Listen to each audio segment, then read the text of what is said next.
வணக்கம். ஜெயபாண்டி சயின்டிஸ்ட்டு.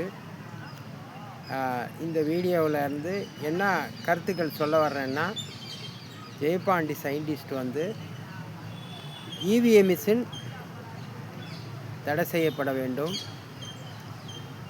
அந்த இவிஎம் மிஷினை நேரடி ஒளிபரப்பு நடத்தப்படாமல் தமிழ்நாட்டில் தேர்தல் நடத்தப்படக்கூடாது. அப்படி நடத்தினா சட்டவிரோதமாக ஆகும். எத்தனையோ பேர்கள் சொன்னார்கள், ஜெயபாண்டியன் என்னங்க தேர்தல் தேதியெல்லாம் அறிவிச்சிட்டாங்க, நீங்கள் என்னென்னமோ கோரிக்கை வச்சுருந்தீங்க அப்படின்னு சொன்னாங்க. ஆமாம், தேர்தல் தேதியை அறிவித்தால்தான் தேர்தல் தேதியை தள்ளி வைக்க சொல்ல முடியும். அப்போ தேர்தல் தேதியை அறிவித்த உடனே அந்த தேர்தல் தேதி வருவதுக்குள்ள தமிழ்நாட்டில் உள்ள அனைத்து கட்சிகளும் ஒன்று சேர்ந்து படிக்கிற பிள்ளைகளுக்கு சம்பளம் கொடுக்க முடியுமா? 10, 11, 12 படித்த பிள்ளைகளுக்கு வேலை வாய்ப்பு கொடுக்க முடியுமா? இதை தேர்தல் தேதி அறிவித்திருக்கிறார்கள். தமிழ்நாட்டு அரசியல் கட்சி தலைவர்கள் ஒன்று சேர்ந்து நீங்கள் படிக்கிற பிள்ளைக்கு சம்பளமும் 10, 11, 12 படித்தவங்களுக்கு வேலை வாய்ப்பும் கொடுக்க வேண்டும். அப்படி நீங்கள் அது மாதிரி செய்யவில்லை என்றால் அந்த தேர்தல் தேதி 23 அந்த தேதியில் அதிலிருந்து 75 நாள் தள்ளி வைக்க வேண்டும் தேர்தல் தேதியை. அது என்ன அந்த தேதியிலேருந்து தள்ளி வைக்க சொல்கிறீங்க ஜெயபாண்டியன் என்று கேட்டீங்க என்றால் எல்லோரும் எதிர்பார்ப்பார்கள், புரிதல் ஏற்படும். தேர்தல் தேதியை அறிவித்தாச்சு. இப்போ அந்த தேர்தல் தேதி அன்று அதிலிருந்து 75 நாட்கள் தள்ளி வைத்திருக்கிறார்கள் தேர்தலை என்று மக்கள்கள் உணர்வார்கள். அந்த 75 நாட்களுக்குள் ஜெயபாண்டி சயின்டிஸ்ட்டு 5 பைசா கூட யாருக்கிட்டையும் வாங்காமல் அதே மாதிரி படிக்கிற பிள்ளைகளுக்கு சம்பளமும் கொடுப்பேன். அதே மாதிரி 10, 11, 12 படித்த பிள்ளைகளுக்கு வேலை வாய்ப்பும் கொடுப்பேன் என்பதை ஜெயபாண்டி சயின்டிஸ்ட்டு அதை நிரூபித்து காமிக்க இருக்கிறேன். ஜெயபாண்டி சயின்டிஸ்ட் இது மாதிரி தமிழ்நாட்டில் உள்ள அரசியல்வாதிகள் செய்ய முடியுமா? செய்ய முடியும் என்றால் அதை தேர்தல் தேதி வருவதற்குள் செய்து முடித்து விட்டு, நாங்கள் செய்து முடித்து விட்டோம் ஜெயபாண்டி, நாங்கள் தேர்தல் நடத்த போகிறோம் என்று சொல்லலாம். அந்த தேர்தல் தேதிக்குள்ளே செய்ய முடியவில்லை என்றால் அந்த 23 தேதி அந்த தேதியிலிருந்து எனக்கு 75 நாட்கள் எனக்கு ஒதுக்கும்படி கேட்டிருக்கிறேன். மதுரை டிஸ்ட்ரிக்ட் நீதிமன்றம் 6 ADJ சிபிஐ கோர்ட்டு ஜெயம் 1 ஜெயம் 2 PTJ இந்த 5 நீதிமன்றத்துக்கும் ஜெயபாண்டி சயின்டிஸ்ட்டு நான் லெட்ரு மூலமாக 5 முறை அனுப்பியிருக்கேன். நான் இந்த படிப்புக்கு சம்பளம் கொடுப்பது விஷயமாகவும் 10, 11, 12 படித்தவங்களுக்கு வேலை வாய்ப்பு கொடுக்கும் சம்பந்தமாகவும் அதில் சிறப்பு விருந்தினராக அபிநேசவும் கபடி வீரர் கார்த்திகாவும் அழைத்திருக்கிறேன்.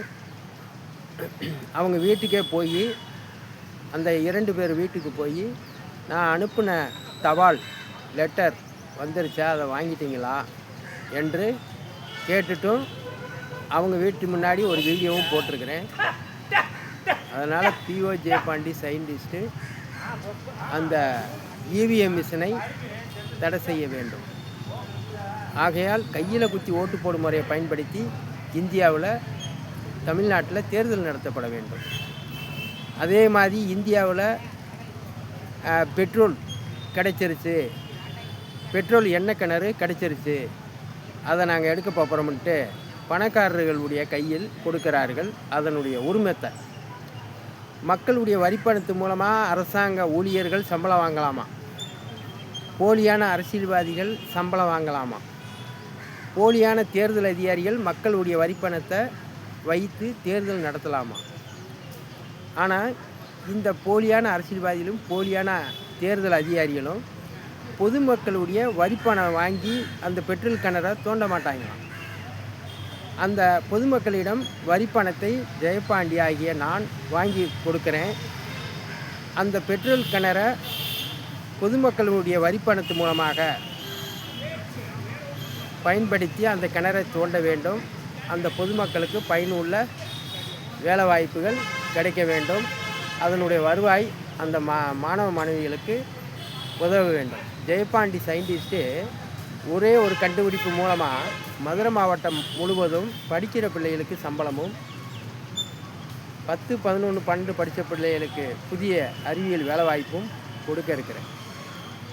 அப்போ ஒரு சாதாரண ஜெயபாண்டி சயின்டிஸ்ட்டு ஒரு பிரதமரும் இல்லை, ஒரு முதலமைச்சரும் இல்லை, ஒரு பெரிய தொழிலதிபரும் இல்லை, ஒரு ஒரு கிராமத்தில் ஒரு முக்கியமான ஒரு ஆளும் இல்லை. ஒரு சாதாரண கட்டட தொழில் வேலை பார்க்கக்கூடிய கூலி தொழிலாளி, தினக்கூலி தொழிலாளி ஜெயபாண்டி சயின்டிஸ்ட். நான் ஒத்த கண்டுபிடிப்பு மூலமாக 5 பைசா கூட வாங்காமல் இந்தியன் பேங்கில் அக்கௌண்ட் ஓப்பன் பண்ணுங்கள், அதில் உங்களுக்கு படிக்கிறதுக்கு சம்பளம் கொடுக்க இருக்கிறேன்.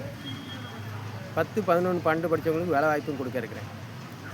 அப்போ மக்களுடைய வரிப்பணத்து மூலமாக இயங்கக்கூடிய இந்திய அரசாங்கம் அமெரிக்கா கிட்ட, ட்ரம்பு கிட்ட, யாருக்கிட்ட பெட்ரோல் வாங்கணும்னு அனுமதி கேட்குது.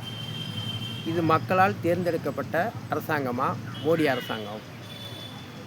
மோடி அரசாங்கத்துக்கு ஓட்டு போட்டிருக்கோம். மோடி அரசாங்கம் யாருக்கிட்ட அனுமதி கேட்குது? அமெரிக்காவுடைய ட்ரம்புக்கிட்ட நான் ரஷ்யாக்கிட்ட பெட்ரோல் வாங்கலாமா என்று அனுமதி கேட்கும்போது அப்போ யாருக்கிட்ட பவர் இருக்குது? அப்போ நாங்கள் மோடிக்கு ஓட்டு போடுறோம், மோடி வந்து ட்ரம்புக்கிட்ட அனுமதி கேட்குறாரு. அப்போ இதிலேருந்து என்ன தெரியுது? இவிஎம் மிஷினை அமெரிக்கா தான் இந்தியாவுக்குள்ளே பயன்படுத்த சொல்லி இருக்குது. அப்படி இல்லை என்றால் இவிஎம் மிஷின் 20 கேள்விக்கும் 24 ப்ராக்டிக்கலுக்கும் அமெரிக்கா வாழக்கூடிய சயின்டிஸ்ட்டுகள் ஜெயபாண்டி கேட்குற இவிஎம் மிஷின் விவிபிஐடி இவிஎம் மிஷினில் 20 கேள்வி 24 ப்ராக்டிக்கல் கேட்கும்போது அமெரிக்கா விஞ்ஞானிகள் பதில் சொல்ல வேண்டும், இந்தியா விஞ்ஞானிகளும் பதில் சொல்ல வேண்டும். அப்படி பதில் சொல்லிட்டு தான் தமிழ்நாட்டில் 2026 தேர்தலை நடத்தப்பட வேண்டும் என்று ஜெயபாண்டி சயின்டிஸ்ட்டு சொல்லியிருக்கிறேன். ஆகையால் ஜெயபாண்டி சயின்டிஸ்ட்டு இவிஎம் மிஷினை 2026 தேர்தல் பயன்படுத்தக்கூடாது. நான் ஜெயபாண்டி சயின்டிஸ்ட்டு அதில் ஓட்டு திட்டம்லாம் செய்ய முடியும் என்று நிரூபித்து விட்டு படிக்கிற பிள்ளைக்கு சம்பளம் கொடுத்துட்டு 10, 11, 12 படித்தவங்களுக்கு வேலை வாய்ப்பும் கொடுத்துட்டு இந்தியாவில் இருக்கிற அனைத்து அரசியல்வாதியுடைய சொத்துக்களையும் பறிமுதல் பண்ணி இந்தியாவுடைய கடனையும் அடைப்பேன். பொதுமக்கள்கிட்டருந்து வரிப்பணம் திரட்டி தர இருக்கிறேன். அந்த பெட்ரோல் பல்க்கு கிணறு இந்தியாவில் தோண்ட போகிறீங்க, அதை பொதுமக்களுடைய வரிப்பணத்தை வசூல் பண்ணி அதனுடைய பணத்து மூலமாக தான் தோண்ட வேண்டும். அது மக்களுக்கே பயன்பெற வேண்டும், தனியார் கையில் ஒப்படைக்கக்கூடாது என்று சொல்லி இந்த வீடியோவை பதிவு செய்திருக்கேன். நன்றி வணக்கம். VO Jayapandi scientist. அடுத்த டைப். நன்றி வணக்கம். ஜெயபாண்டி சயின்டிஸ்ட்.